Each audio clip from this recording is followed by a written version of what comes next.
जय हिंद। आज की इस वीडियो में देखेंगे भारत की भौगोलिक स्थिति। इससे पहले हमने देखा भारत है कहाँ, भारत का कर्क रेखा क्या है, देशांतर रेखा क्या है, कैसे टाइम का निर्धारण होता है, भारत का उत्तर दूरस्थ बिंदु कौन सा है, उत्तर का, दक्षिण का, पूर्व का, पश्चिम का, इन सब के बारे में मैंने बहुत ही अच्छे से समझा रखा है। जिन लोगों ने वीडियो नहीं देखी है, डिस्क्रिप्शन में लिंक है, वहाँ से जाकर आप वीडियो देख सकते हैं। आज से स्टार्ट हो रहा है भारत का भूगोल, यानी भारत की भूगोलिक स्थिति के बारे में जानेंगे, भौतिक स्थिति के बारे में जानेंगे, भौगोलिक रूप देखेंगे, कहाँ पहाड़ है, कहाँ नदी है, कहाँ झील है, ये सब चीज़ों के बारे में पहले जानेंगे। किस एरिया में पहाड़ पड़ेगा, किस एरिया में पठार आएगा, किस एरिया में मरुस्थल है, किस एरिया में क्या है, इन सब चीज़ों के बारे में जानने के बाद हम स्टार्ट करेंगे पहाड़ के बारे में, पर्वतों के बारे में, टनल यानी कि गुफाओं के बारे में। उसके साथ ही साथ बात करेंगे झील, नदियाँ, जनजाति, ठीक है, जनजाति, वहाँ के लोगों के रहन सहन, खान पीन, इन सब के बारे में, जलवायु के बारे में, कैसे वर्षा आती है, कैसे मानसून आता है, इन सब के बारे में सब चर्चा करेंगे। चलिए आइए स्टार्ट करते हैं। यहाँ पे ध्यान देंगे तो आप भारत ही है, भारत के ऊपर वाला हिस्सा को क्या कहते हैं, उत्तर।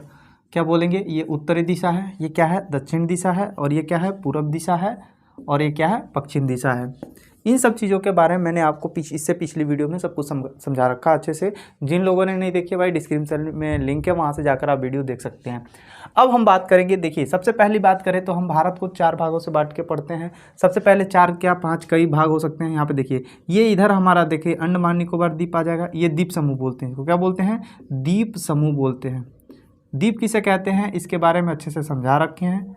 तो आप कंटिन्यू जब वीडियो देखोगे तो आपको एक ही चीज़ समझ में आ जाएगा, आपका एक भी डाउट नहीं रहेगा। अगर डाउट रहता है तो आप कमेंट कीजिए, अगली वीडियो में ज़रूर कोशिश करूँगा उसको बताने के लिए। अब ध्यान दीजिए, द्वीप समूह हो गया, इधर भी द्वीप समूह है, लक्षद्वीप समूह, बताइए आपको, लक्षद्वीप समूह है। उधर अंडमान निकोबार हो गया और इधर क्या है, लक्षद्वीप समूह है। अब हम बात करें भारत की, तो भारत में देखिए ये जो उत्तर हिस्सा है, जो उत्तर का हिस्सा है, ये पूरा उत्तर का हिस्सा जो है, ये जो उत्तरी हिस्सा जो पूरा है, यहाँ पे क्या है, हिमालय पर्वत, पहाड़। अगर सबसे ज़्यादा बात करें तो ये पूरा क्या है, पर्वतीय क्षेत्र है। क्या, कौन सा क्षेत्र है, पर्वतीय क्षेत्र है। कैसे क्षेत्र है, पर्वतीय क्षेत्र, पहाड़ या पर्वतीय क्षेत्र हम कह सकते हैं। ये पूरा एरिया कौन सा है, पर्वतीय क्षेत्र। तो यहाँ पे पर्वत क्षेत्र, देखिए पर्वत किसे कहेंगे, पहाड़ किसे कहेंगे। पर्वत किसे कहते हैं, पर्वत या पहाड़। पहाड़ क्या होता है, पर्वत क्या होता है, इसके बारे में जानते हैं पहले। देखिए पर्वत हम उसे कहेंगे जो 1000 मीटर से अधिक हो। कितने हज़ार मीटर से, 1000 मीटर। 1000 मीटर यानी कितना होगा, 1 किलोमीटर होगा। 1000 मीटर से जो अधिक है उसे हम पर्वत बोलेंगे, और 1000 मीटर से जो कम है उसे क्या बोलेंगे, पहाड़ बोलेंगे। क्या बोलेंगे, पहाड़। तो 1000 मीटर से क्या होना चाहिए, अधिक होना चाहिए, तो हमारा क्या हो गया, पर्वत हो गया। और 1000 मीटर से कम होता है तो हमारा क्या हो जाएगा, पहाड़ हो जाएगा। 1000 मीटर से अगर कम होता है तो पहाड़ हो जाएगा, और 1000 मीटर से अधिक होता है तो क्या हो जाएगा, पर्वत हो जाएगा। ये सबसे ज़्यादा किधर देखने को मिलेगा, तो ये पूरा हिमालय पर्वत के बारे में जानेंगे। तो इसमें हम चर्चा करेंगे उन सब चीज़ों के बारे में। इसी में आपके नेपाल में पड़ता है एक सबसे ऊंचा, विश्व की सबसे ऊंची चोटी माउंट एवरेस्ट। कौन सा, माउंट एवरेस्ट, जिसकी ऊंचाई इस समय लंबाई हो चुकी है 8850 मीटर। किलोमीटर नहीं कहेंगे, मीटर, ठीक है, 8850 मीटर। अब हम बात करें, ध्यान दीजिएगा, ये हो गया हमारा कौन सा एरिया, ये पर्वतीय यानी पहाड़ी एरिया हो गया, पर्वत एरिया हो गया।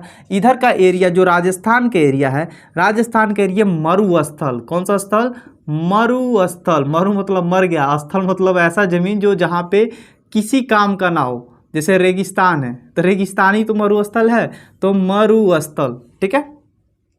तो मरुस्थल कहाँ पे आएगा, तो इस साइड के एरिया को क्या कहते हैं, मरुस्थल कहते हैं। कौन सा एरिया आ गया, ये मरुस्थल आ गया। समझिएगा धीरे धीरे, ये क्या हो गया, मरुस्थल हो गया। क्या हो गया, मरुस्थल, ठीक है। और ये जो एरिया है, ये जो बीच का एरिया है, इसे कहते हैं, ये जो एरिया है इसे कहते हैं उत्तर का विशाल मैदान। क्या कहते हैं, उत्तर का विशाल मैदान, उत्तर का विशाल मैदान। इसे कहेंगे उत्तर का पर्वतीय क्षेत्र, उत्तर का पर्वत क्षेत्र या पर्वतीय क्षेत्र, ठीक है, पर्वतीय क्षेत्र, उत्तर का पर्वतीय क्षेत्र। इसे कहेंगे उत्तर का विशाल मैदान, उत्तर का विशाल मैदान। मैदान किसे कहते हैं? वह एरिया जहाँ पे पहाड़ ना हो, ना रेगिस्तान हो, एकदम समतल ज़मीन हो, उसे क्या कहेंगे? मैदान एरिया कहेंगे। एकदम समतल ज़मीन, ठीक है, तो उसे मैदान एरिया कहेंगे। उत्तर का विशाल मैदान हो गया, उत्तर का पर्वतीय क्षेत्र हो गया।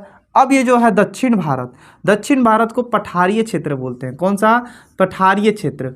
और इसे एक नाम और दिया गया, प्रायद्वीपीय भारत। क्या बोलते हैं? प्रायद्वीपीय भारत बोलते हैं इसको। क्या बोलते हैं? प्रायद्वीपीय भारत बोलते हैं। इसे प्रायद्वीपीय भारत क्यों बोलते हैं? ध्यान से समझिएगा। प्रायद्वीपीय भारत वह स्थल जो तीन तरफ से पानी से घिरा हो, तीन तरफ से पानी से घिरा हो, उसे प्रायद्वीप बोलते हैं। क्या बोलते हैं? प्रायद्वीप। प्रायद्वीप। द्वीप किसे कहते हैं? जो चारों तरफ पानी से घिरा हो तो उसे द्वीप कहते हैं, और जो तीन तरफ से पानी से घिरा हो उसे क्या कहते हैं? प्रायद्वीप कहते हैं। तो आप देखेंगे इधर बंगाल की खाड़ी है, मैप ला के रख लो बाबू, मैप ला लियो कि नहीं ला लियो आप लोग? बंगाल की खाड़ी, इधर किसका दर्शन हो गया? बंगाल की खाड़ी का। इधर बात करें तो इधर कौन सा आ जाएगा हमारा? अरब सागर, अरब सागर। और इधर हमारा हिंद महासागर। कौन सा? हिंद महासागर। आप देखेंगे ये जो है, ये जो हमारा भारत है, तीन तरफ से पानी से घिरा हुआ है, समुद्र से घिरा हुआ है, किधर से? इधर से भी और इधर से भी। तो इस एरिया को हम कहते हैं प्रायद्वीप भारत कहते हैं। क्या कहते हैं? प्रायद्वीपीय भारत कहते हैं। क्या कहते हैं? प्रायद्वीपीय भारत। तो इसे हम पठार क्षेत्र भी कहते हैं। क्या कहते हैं? पठार। ये क्या है? पठारी क्षेत्र है। कौन सा क्षेत्र है? पठार। अब पठार क्या होता है? आपने समझा पर्वत क्या होता है, पहाड़ क्या होता है। पठार क्या होता है? पठार भी पहाड़ की तरह ही होता है, पर ऊपर जाके समतल हो जाता है। क्या होता है? समतल। समतल मतलब बराबर, जिस पे हम घर बना सकें। कहने का अर्थ क्या है? जैसे कि घर का लिंटर देखे आप, घर का लिंटर इसे ऊंचे उठा दिए, जिससे कि हम थोड़ी सी दूरी पे देखें, 1000 मीटर से अगर देखें तो हमें पूरा दिखाई दे। ठीक है, ऊपर पूरा क्या दे? दिखाई दे, यानी ऊपर क्या हो? समतल हो, यानी ऊपर हम घर बना सकें, ऊपर क्या कर सकें? घर बना सकें। जैसे एग्जाम्पल में सोचिएगा, जैसे कि हम का ले लें, हाँ ये ले लिए, ये ज़मीन पे रखा है। क्या रखा है? ज़मीन पे। और इसी को हम क्या कहते हैं? किराने से ऊपर उठा दें। किराने को क्या कर दें? ऊपर उठा दें। तो नीचे पूरा पहाड़, ये पूरा ज़मीन है, तो ये ऊंचा है, और ऊपर क्या है? समतल है। ऊपर क्या है? समतल है। तो क्या है बाबू? ये क्या है? ये क्या है? पठार है। क्या है? पठार। अब पठार कई साल, हजार पुराने हैं, कई करोड़ों वर्ष पुराने, भूगोल में कई करोड़ों वर्ष पुराने, यानी कि समझ लो कई अरब खरब वर्ष पुराने। समझ में आ रहा है ना? तो भूगोल देखिए, कॉन्सेप्ट समझिए। जैसे कि हम कुछ लेते हैं, जैसे कि हम तकिया ले लेते अपना, नहीं तकिया नहीं, गड़बड़ा जाएगा, तकिया तो नहीं, धोया नहीं है, चलो कोई बात नहीं, एग्जाम्पल में समझ लो। ज़मीन है, अब इस ज़मीन को हम केरान से ऊपर उठा दें। केरान से क्या कर दें? ऊपर उठा दें, तो नीचे भी तो ज़मीन रहेगा ना। तो ऐसा एरिया जो ऊंचा हो और ऊपर से क्या हो? समतल हो। ऊपर से क्या हो? समतल। समतल समझते हो ना? जगह बड़ा रोपा हो रहा है तो रोपा पे हेंगा नहीं दिया जाता है, हेंगा देते हैं, समतल कर देते हैं, बराबर। तो उसी को क्या कहते हैं? समतल हो। क्या हो? बराबर हो। तो समझ में आया कि नहीं आया है? तो आप लोगों को अच्छे से समझ में आ गया होगा। तो पठार आपको समझ में आ गया, पर्वत समझ में आ गया, पहाड़ समझ में आ गया, और पठार समझ में आ गया। तो इसे क्या कहते हैं? पूरा क्या है? पठारी एरिया है। और एने बबुआ अगर जेप्सी से जाके यहाँ नकोटोगे ना तो जेप्सी नोकटा जाएगा, यानी जेप्सी का नोखिए टूट जाएगा। इतना हड़ा है ही, इतना खतरनाक है।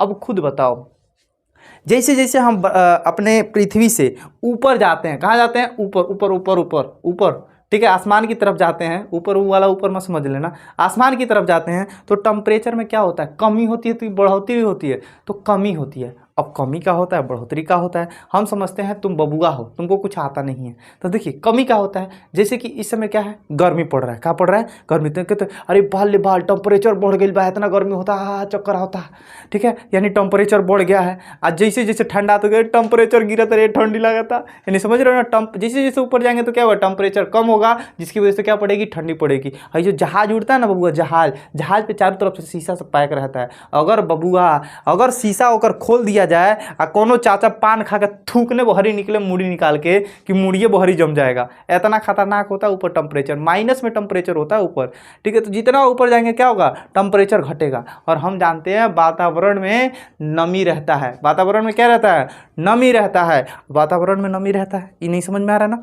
जैसे खेखार के थूक दोगे तो 2 मिनट बाद देखो गायब हो जाएगा। ओ माय गॉड, कहाँ गया? बरखा बरसेगा, पानी लगेगा, तुरंत गायब हो जाएगा। कहाँ गया? ये वातावरण में उड़ के क्या करने लगता है? घूमने लगता है। क्या करने लगता है? घूमने लगता है। एग्जाम्पल में क्या करो, घर से घर फ्रिज है, फ्रिज में से बोतल का पानी निकालो, अब बोतल का पानी निकाल के दोबारा जैसे रखोगे टेबल पे, तो वातावरण में जो नमी घूम रहा है वो नमी ठंडा पाएगा, टेम्परेचर कम पाएगा, तो क्या बन जाएगा, बर्फ का रूप या पानी का रूप पकड़ लेगा। उस जैसे ऊपर जाकर नमी टकराएगा तो पनिया पूरा इसे ढरक के नीचे आएगा। वही में लड़कियाँ क्या करती है, बोतल ऑफ पनिया सर्द मारती हैं, उंगली से आएगा चाट लेती हैं, कहती है ओ माय गॉड नमकीन लग रहा है। ए बकलो ये नमकीन नहीं लग रहा है, कोनो खेकार के थूका वो पे जाके चिपक गया है, समझ रहे हो ना। तो इससे गड़बड़ा जाता है, समझा करो कुछ कॉन्सेप्ट। तो आप खुद बताओ, है ना, ये पहाड़ है ऊंच ऊंच एकदम 1000, 2000, 3000, 4000, 5000, 6000, 7000, 8-8 हजार, 10-10 हजार, 10-10 हजार नहीं कहेंगे, 8-8 हजार ऊपर हाइट पे है मीटर पे, यानी 8 किलोमीटर 6 किलोमीटर 8 किलोमीटर एक जैसे पडरौना चलो, ये पडरौना जाओगे ना, मंजे छप्पर से पडरौना तो 6 किलोमीटर है। अब क्या करो, पडरौना से जेप्सी लगाओ, अब पडरौना मंजे छप्पर जेप्सी लगाओ, पूरा पडरौना है खड़िया दो, और जितना ऊँच होगा उतना ऊँच ऊँच पहाड़ है, पर्वत है, पहाड़ नहीं बोलेंगे उसको, क्या बोलेंगे, पर्वत। 1000 मीटर से अधिक है तो पर्वत, 1000 मीटर से कम है तो पहाड़। अब उसी पर्वत, अब खुद सोचो, अब उतना ऊपर पर्वत है, नमी जब घूमेगा, ऊपर टेम्परेचर क्या है, कम है, और नमी जब घूमेगा तो किस पे टकराएगा, पर्वत से, पर्वत से टकराएगा। जब पर्वत पे टकराएगा तो क्या बनेगा, बर्फ बन जाएगा। क्या बन जाएगा, बर्फ बन जाएगा। और जब वही बर्फ जब बन जाएगा, जब टेम्परेचर हाई होगा, पृथ्वी का टेम्परेचर क्या होगा, हाई होगा, तो वही बर्फ क्या होगा, पिघलेगा। क्या होगा, पिघलेगा। तो यहाँ से निकलती है गंगा, कौन सी नदी, गंगा, यमुना, ठीक है, सतलज, ब्यास, सिंधु, कई गो नदियाँ यहाँ से निकलती है। तो खूब नदी हाक एकदम निकलेंगी। तो समझ में आ रहा है कुछ कॉन्सेप्ट। तो यानी नदियाँ जो बर्फ़ के पिघलने से निकलती है, नदियाँ इधर से निकलेंगी, यानी पहाड़ से। अब तुम सोचोगे सर जी है ना, वो नदी रहती है, गोदावरी है, कावेरी है, कृष्णा नदी है, तो वो नदी बबुआ जब बरखा बरसता है ना, बरखा बरसता है तब बहती हैं, और जब बरखा नहीं बरसता है ना, तो मैं कूद जाओगे तो लोलाल फूट जाएगा, मुंह फूट जाएगा तोहार। समझ में आ रहा है। यानी कि जब बरखा बरसेगा तो ये बहेगा, और जैसे बरखा बंद, बहना बंद। अब खुद बताओ बाबू, हई है कई हजार करोड़ वर्ष पुराना एरिया, इसे कहते हैं पठार। क्या कहते हैं, पठार, ठीक है, कई हजार करोड़ वर्ष पुराना है तो ये पठार। हिमालय अभी नया नया है, एकदम नया नया। अब नया नया सोच रहे हो तो सोच रहे हो कल ही बियाह हुआ है, ऐसा ना है। हिमालय नया नया है, एकरा मतलब इहो 10-15 लाख 20 लाख पर वर्ष पुराना है। नया नया का मतलब देखो, अगर हम भूल में कहें कुछ वर्ष पहले, ठीक है, हमने कहा कुछ वर्ष पहले, तो 1-2 महीना 3 महीना के बाद 2-3 वर्ष पहले मत सोचना, वो सीधा पहुंच जाना लाख लाख करोड़ मिला लेना, ठीक है ना, लाख तो जोड़ी लेना कम से कम। तो 2-3 लाख वर्ष पहले ऐसे पढ़ना है, समझ में आ रहा है ना भूगोल। तब देखिए, तो ये क्या है, पठार एकदम पुराना है कचकचा के, ठीक है, आज एकदम पुराना है। तो क्या ए पर नदी काट देगी, क्या नदी इसको काट पाएगी, तो ये नदियाँ नहीं काट पाती हैं। यहाँ पे नदियाँ नहीं काट, पत्थर के जैसे एकदम चट्टान है एकदम, तो नदियाँ नहीं काट पाती हैं। तो और देखिए, अब इधर से जो नदियाँ निकलेंगी, और हिमालय का है नया नया है, हिमालय नया नया है, तो इधर से पूरा बकोट के लेके आती हैं नदियाँ, है ना, से ऊँच है, ऊँचे से पूरा ढरक के लेकर आती है, पूरा बकोट के लाती है, पूरे मैदानी भाग पे क्या कर देती है, बिछा देती है। क्या कर देती है, बिछा देती है। और वह जब बिछा देती है तो खेत क्या हो जाता है, उर्वरक हो जाता है, मैंने खेती योग्य हो जाता है, और उस पर खेती होता है तो फसल बड़ा नीक होता है। तो उत्तर प्रदेश में सबसे अच्छी खेती, बिहार में सबसे अच्छी खेती, पश्चिम बंगाल में खेती, पंजाब में खेती। अगर इन राज्यों के बारे में अगर आप जानते हो तो अच्छे से समझ पा रहे होगे, अगर नहीं पता तो डिस्क्रिप्शन में लिंक है, वहाँ से जाकर हर एक राज्य के नाम याद कर लो बबुआ, 30 मिनट में मात्र याद कराए हैं। अब ध्यान दीजिए, अब आपको पता चल गया ये मैदानी भाग हो गया, अब खेती सबसे ज़्यादा यहाँ होगा। अब बताओ बबुआ, आप सबसे ज़्यादा रहना कहाँ पसंद करोगे, पहाड़ पे कि ऐसा कोनो रेगिस्तान में कि एकदम समतल ज़मीन पे। तो समतल ज़मीन पे, ऐसे उत्तर प्रदेश में खचखचा के जनसंख्या, बिहार में एकदम खतरनाक जनसंख्या, ठीक है, मध्य प्रदेश में जनसंख्या एकदम जनसंख्या भरा हुआ है, टेंशन लेने की जरूरत नहीं है जनसंख्या का यहाँ पे, ठीक है। भले रोजगार ना मिले पर जनसंख्या आपको मिलेगा, आप टेंशन मत लीजिए। समझ में आ रहा है ना। उत्तर प्रदेश बिहार को मिला दिया जाए ना तो भारत का आधा जनसंख्या यही है, समझा गया। यानी समतल जमीन है, यहाँ पे कृषि हो सकता है बढ़िया से, परिवहन, सड़क मार्ग सब कुछ, रेल मार्ग सब बिछाने में एकदम आसान है। अब पहाड़ पर जाकर रेल मार्ग बिछाओगे आसान है, मैदानी भागों में जाकर रोड बना लोगे, समझ में आ रहा है, पर पहाड़ पे जाकर रोड बनाओगे, समझ में आ रहा है तुमको, पगला जाओगे बबुआ। रोड बनाओगे पहाड़ पे, तब लोग पता चला भसक गया, क्या हो गया, भसक गया। भसक गया समझ रहे हो ना, चिड़िया गया, चिड़िया गया तो रोडो चिड़िया जाएगा, कोई फायदा है ये नहीं है। तो समझ में आ रहा है। तो अब बताओ ये क्या है, नया नया है, क्या है ये, नया है, क्या है नया, कई हजार वर्ष पुराना है, कई हजार लाख वर्ष पुराना है, पर ये नया है। क्या है, हिमालय अभी नया नया है। और ये वाला एरिया क्या है, पठारी, बहुत कई करोड़ों वर्ष पुराना है। समझ में आ रहा है। अब देखिए इधर समुद्र, इधर समुद्र, इधर समुद्र और इधर समुद्र, इधर समुद्र। तो ये वाले जो राज्य होते हैं इसे कहते हैं तटीय राज्य। क्या कहते हैं बबुआ, तटीय राज्य।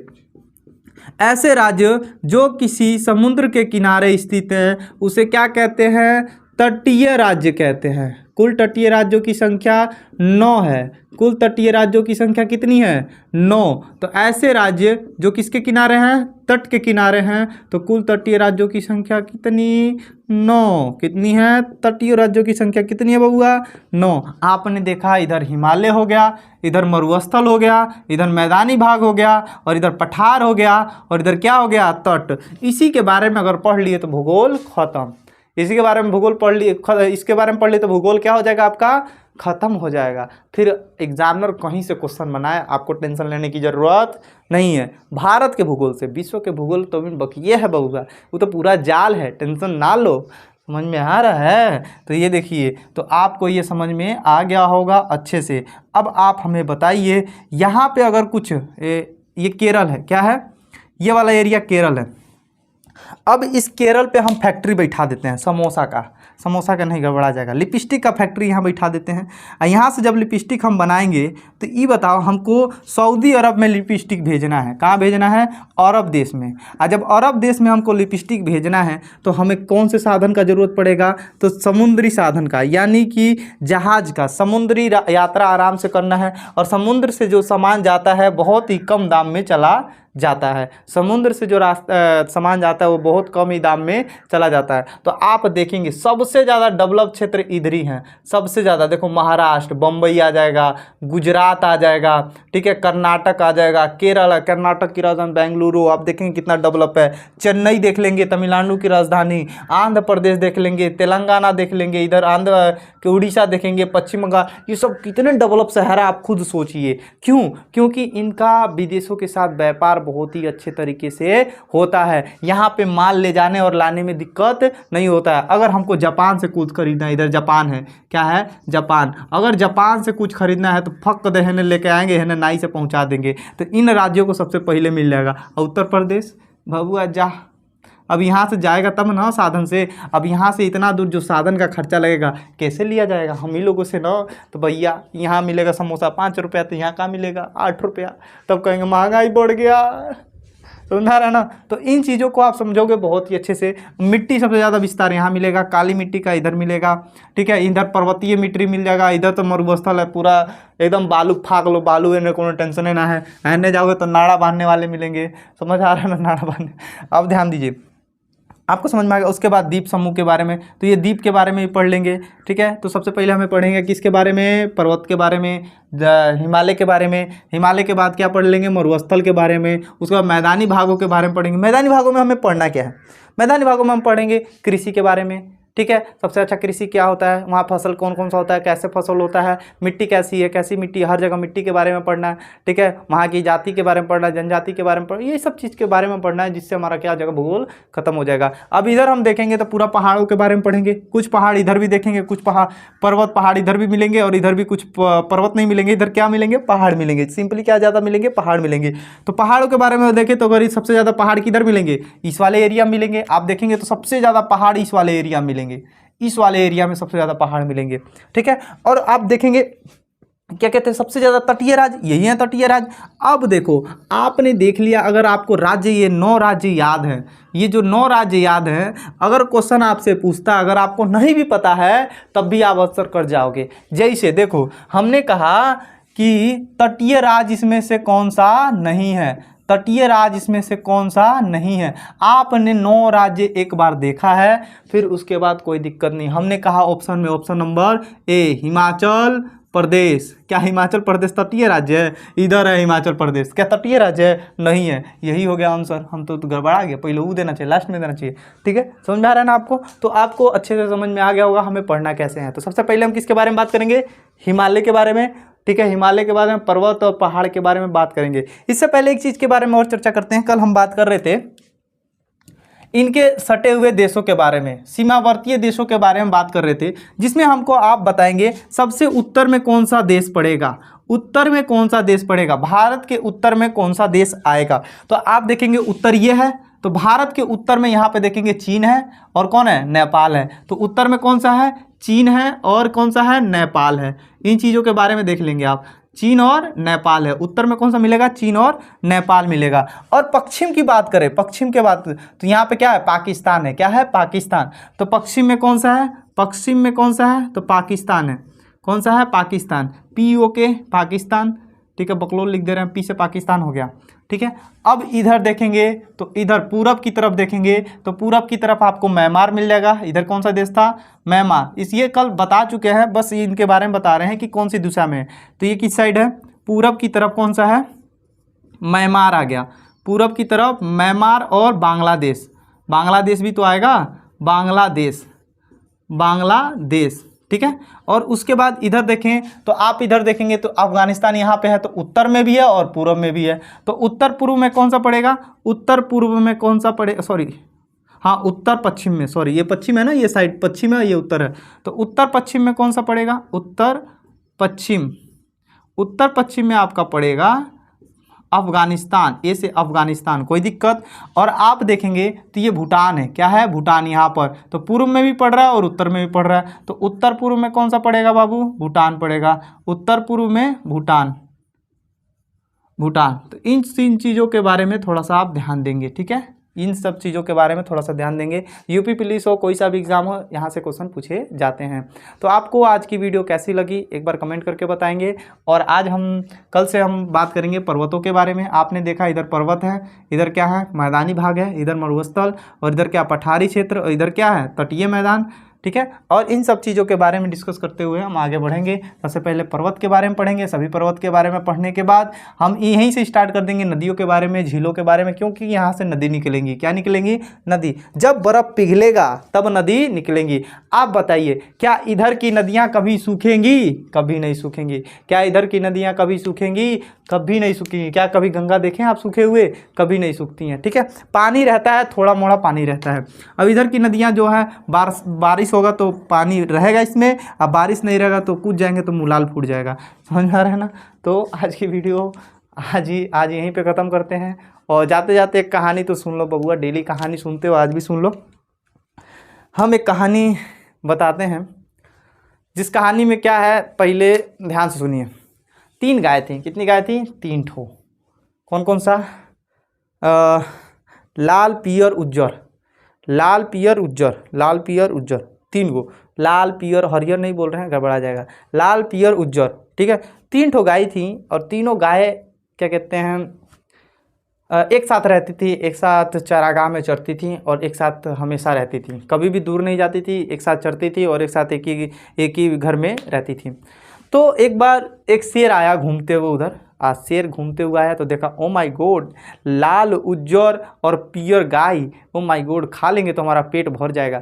पर शेर ये सोचा कि अगर हम अभी अटैक करेंगे तो 3 गो है, मार के हमारा चोखा निकाल देंगे। तो शेर वेट करने लगा, इंतजार करने लगा। सोचा कि हम पहाड़ के दूसरी बगल पहाड़ कहते हैं, एक पत्थर था, पत्थर के किनारे छिप गया और सोचा कि जैसे ही गाय अलग अलग होंगी, जैसे ही गाय क्या होंगी? अलग अलग होंगी, मैं झपट लूँगा और उनको निपटा के खा लूँगा और मेरा भूख क्या हो जाएगा? शांत हो जाएगा। एकदम गाय हेल्थी थी, एकदम मस्त बढ़िया सी थी। अब क्या हुआ कि गाय डेली भाई एक साथ आती थी, चरती थी, एक साथ चली जाती थी। डेली आती थी, एक साथ चरती थी, चली जाती थी। शेर 3 दिन तक इंतज़ार किया। को दिन? 3 दिन तक इंतज़ार किया। अब बेचारा परेशान। शेर को आया गुस्सा, कहा कि इसे तो हम तो बर्बाद हो जाएंगे, ये तो बस इंतज़ार करते रह जाएंगे, और कोई चला जाएगा लेकर। समझ रहे हो ना? यानी कहने का क्या अर्थ है, डेली आ रही हैं गाय, खा रही हैं और एक साथ चली जा रही हैं और हम इंतज़ार कर रहे हैं कि कब अलग अलग हो। अब शेर ने सोचा कोई दिमाग लगाते हैं। दिमाग लगाया और पहुंच गया तीनों गाय के सामने। कहा, हेलो, आई एम शेर बाबा, तो कही ओ माय गॉड, शेर हमसे हेलो बोल रहा है। तो वही मैं कहती हूँ ललकी गैया थी, ललकी गैया तो कही हाँ हेलो हेलो। जो क्या कहते हैं पियर की और करिकी थी, वो कही बुढ़वा चलट, वो सब आराम से चली गई। क्या है कि ललकी और पियर की और सफ़ेद की समझ गई कि शेर किसी का होगा नहीं, क्या है कि तो शिकार करता है और खाता है, शेर किसी का होता नहीं है। अब वो तो चरने लगी, लाल गाय इसकी बात में फंस गया।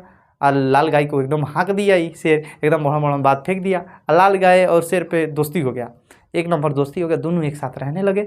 और ये दोनों एक साथ रहने लगे, कौन कौन सी, ललका पियर की और करिकी है ना उजर की, तो इन दोनों एक साथ रहने लगी। तो शेर एक दिन बात में आया तो कहा सुनती हो लाल गाय? तो कहती है लाल गाय हाँ बोलिए। तो सब निक लग रहा, आप भी लाल हम भी लाल, ठीक है, यानी शेर का जो पटिया होता है लाल लाल नहीं होता, थोड़ा सा मैरून कलर, तो आप हमारे कलर में हैं, आप हमारे बिरादरी में आते हैं, थोड़ा सा मैच करते हैं। इस सफ़ेद की गाय नीक नहीं लग रही है, इस सफ़ेद की गाय तन को नीक नहीं लग रही है, इसको निपटा दिया जाए। तो कहती है हाँ हाँ आप भी सही कह रहे हैं, ये चारा ढेर खा ले रही है, मोट की भैंसिया ढेर चारा खा ले रही है गैया, हम लोग का चारा कम पड़ जा रहा है। तो सोचती है ओके ओके, हम पियर की गैया को लेकर किनारे जा रहे हैं, आप निपटा दीजिए। तो पियर की गैया को लेकर किनारे चली जाती है ललकी गैया, और सफ़ेद की गाय को मार के कौन खा जाता है? शेर खा जाता है। और शेर तो मार के खा गया। अगले दिन फिर से कुछ दिनों के बाद भूख लगा शेर को, तो बोला कि अब का दिमाग लगा है। वो बोला कि सुनते हो गाय, ललकी गाय, तुम तो हमारे जैसी हो, एकदम इतना भोली सुंदर प्यारी, तुम हमारे जैसी हो। जो पियर की गैया है ना बेकार है, अगर उसको हम मार दिया जाए ना तो हम लोग शांति से रहा जाएगा यहाँ पे, और हम राजा, आपको कोई जानवर परेशान नहीं करेगा, हम आपकी रक्षा करेंगे। तो गाय को लालच आ गया, ललकी गाय को लालच आ गया, सोचा कि हाँ ये तो बात सही कह रहा है, हम तो आराम से साला एकदम राजा की तरह रहेंगे, बाकायदे सब जगह चरेंगे, जिन्हें मन करे रहेंगे उन्हें रहेंगे। तो ललकी गैया डिसीजन कर लेती है ठीक है निपटा दीजिए, ललकी गैया और किनारे हट जाती है, पियर की गैया को निपटा देता है कौन? शेर। उसके बाद कुछ महीने बाद भूख लगता है फिर से शेर को एकदम खतरनाक, तो कहता है सुनती हो अब तुमको खाने का मन कर रहा है। तो ललकी गैया कहती है हो हम तो आपके यार है ना। तो कहती है यार कैसन यार, इतने दिन की दोस्ती तो ठुकरा दी, तब 2 दिन के दोस्ती को तू कहती है यार हैं। तो कहती है तो फंस गई, तो गिड़गिड़ाने लगती है गाय, और उसको मार के शेर क्या कर देता है? खा जाता है। तो इस कहानी से आपको कुछ समझने को मिलता है, एकता। एकता एक ऐसी चीज़ है बाबू, जो टूटे हुए, जो लाख कोशिश कोई करे तो तोड़ नहीं सकता। और एक परिवार में एक जो परिवार होता है और एकता है उस परिवार में, तो उसको आप कभी तोड़ नहीं सकते। और उस परिवार में अगर एक आदमी किसी और की बातों में आ गया ना, तो परिवार तुरंत खंडर बन जाता है। तो आप समझदार हो, किसी भी परिवार को, किसी भी लोग को के बातों में आने की ज़रूरत नहीं है। अगर आप अपने परिवार में हैं तो अपने परिवार की एकता को बनाए रखिए। अगर आप, भले आपके परिवार छोटा परिवार है, 5 लोग हैं 6 लोग हैं, एक साथ मिलजुल के रहेंगे, अगला कोई आपके ऊपर क्या कहता है हावी कभी हो नहीं सकता। आपकी बातों पे अगर आपको कोई भड़काता है कि आपके मम्मी ये कहते हैं, आपके पापा ये कहते हैं, तो सीधा कहते तो कोई बात नहीं, उन्होंने पाला पोसा है, कह भी दे रहे हैं तो क्या फ़र्क पड़ने वाला है। तो समझ में आ रहा है ना। तो किसी की बातों में नहीं आना है। ये समाज हमेशा पैर खींचने का काम करता है, कभी बढ़ावा देने वाला नहीं है। हमेशा समाज यही कहेगा कि पढ़त बा न, देखो तनी का कहत न, अरे बकलोला तुम कौन का कर लिए हो, तुम खाली ये कहते रहेगे ज़िंदगी में पढ़त बना के देखो तनी का, तुम तो खाली कहने का काम कर रहे हो, तो कुछ कर भी रहा है। अब सपोज डैट आप भूगोल हम पढ़ा रहे हैं, परिवार के साथ आप देख रहे हैं, थोड़ा बहुत उन लोगों को भी समझ आ रहा है, ठीक है। तो एक समय ऐसा आएगा धीरे धीरे वो उन लोगों को भी समझ में आने लगा, हाँ भूगोल हमारे भारत का। अक्सर आप देखेंगे ना तो गांव के देहात की औरतें जो हैं, आप कहेंगे कि भारत में इतने सारे राज्य हैं, उन सबको नहीं मालूम। उनको लगता है कि हाँ यहाँ से पडरौना, गोरखपुर और लखनऊ, बस ये सब है हमारा और कुछ नहीं है। उनको बताओ तो सही, कौन बताएगा? आप पढ़ रहे हो, लिख रहे हो, अपने मम्मी पापा को बताओ, मम्मी भारत छोटा देश नहीं है, बहुत बड़ा है। मम्मी अगर आपके पापा बम्बई जाते हैं, चेन्नई जाते हैं कमाने, तो मम्मी को लगता है बहुत दूर चले गए हैं, बहुत दूर चले। उनको बताओ मम्मी ये तो दूर कुछ भी नहीं है। दूर की बात करें तो कनाडा, अमेरिका, सऊदी अरब, ये सब देश हैं, बहुत बड़े बड़े देश हैं। और जब चेन्नई चले जाते हैं कोई, तो तुम्हारी मम्मी को लगता होगा कि तुम्हारे पापा चाहे तुम्हारे घर के आदमी अन्य दूसरे देश में चले गए हैं। ऐसा कुछ नहीं है, आप चीज़ों को सही से समझाओ। इससे पहले तो आपको भी लगता होगा कि चेन्नई दूसरा देश है। हमको भी लगता था जब हम 5 में पढ़ते थे, तो मम्मी पापा पानीपत में रहते थे, तो हमको लगता पापा पानीपत से कब आएंगे तो इतना दूर विदेश में है। तो हमको भी लगता था, सबको लगता है। धीरे धीरे जब समझदार होंगे तो हर एक चीज़ समझ में आने लगेगा। ठीक है, आज के लिए बस इतना ही। धन्यवाद।